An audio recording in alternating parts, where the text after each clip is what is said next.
Tudo bem, pessoal? Hoje comentários sobre Bullet Train, Trem Bala, filme dirigido por David Leitch e uma boa surpresa para essa temporada.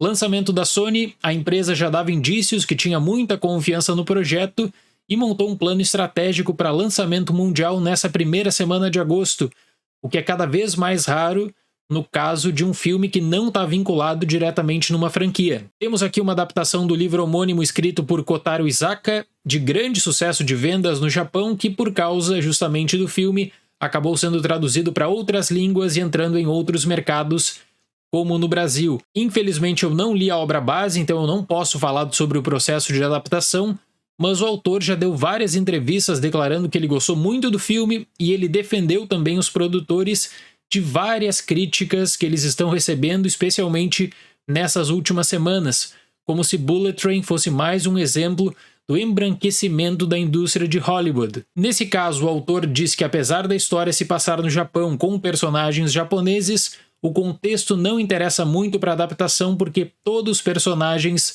são etnicamente maleáveis. O filme mantém a base da estrutura no Japão a partir do estabelecimento na cidade de Tóquio. Existem também vários elementos da cultura japonesa que são colocados para consideração do público e eu fiquei muito surpreso, confesso para vocês. Aliás, estou mais surpreso ainda porque a partir de uma trama relativamente simples, o Leitch conseguiu fazer um filme de 2 horas de duração.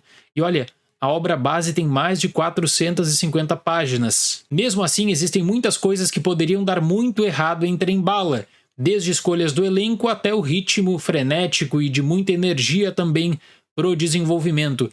Gostei da experiência e creio que é uma grande opção para esse mês de agosto. Ladybug, interpretado por Brad Pitt, é um assassino extremamente azarado que recebe de Maria, interpretada por Sandra Bullock, uma missão aparentemente fácil: coletar uma mala em um trem-bala partindo de Tóquio. Mas no mesmo trem-bala, outros assassinos têm planos bem diferentes e as missões se cruzam, gerando confrontos imprevisíveis. A forma como Leitch consolida e desenvolve a narrativa me lembrou muito filmes do Guy Ritchie, quando você tem um personagem em uma situação e aos poucos vai recebendo mais e mais informações do porquê que ele está ali e do porquê que ele vai tomar certas atitudes. E eu gostei muito mesmo da escolha do Brad Pitt. Eu penso que foi um bom nome para interpretar esse assassino com má sorte e por vezes desleixado.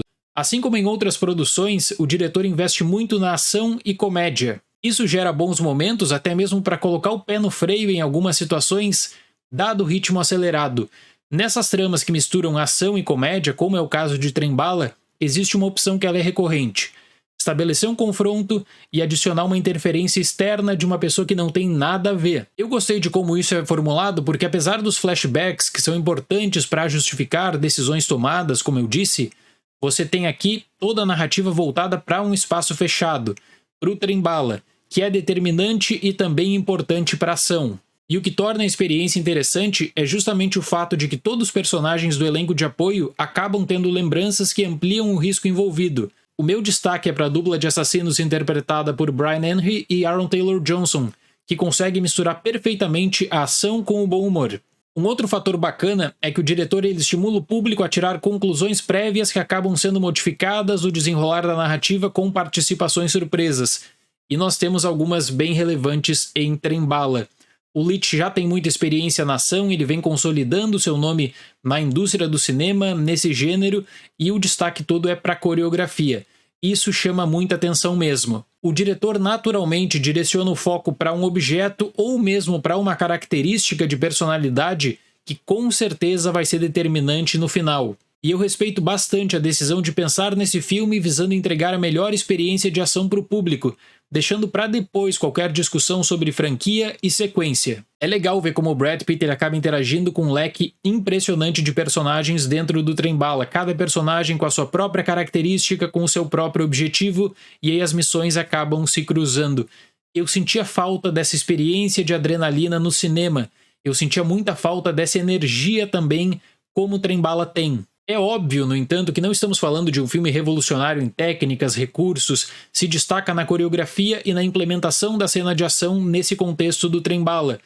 Existe, aliás, até um certo comodismo na situação de risco que ela é criada. E esse comodismo, que na verdade coloca um limite para as consequências de uma situação, acabou me afastando bastante do final do filme. Eu adorei a introdução, eu adorei o desenvolvimento, mas eu realmente creio que o final deixou a desejar. Porque a ideia é meio que brincar com o que havia sido consolidado previamente como a cultura para fazer com que você tente apagar uma impressão negativa de um evento que ele precisa ser apresentado e que ele precisa ser explicado também no desenrolar de Trem-Bala.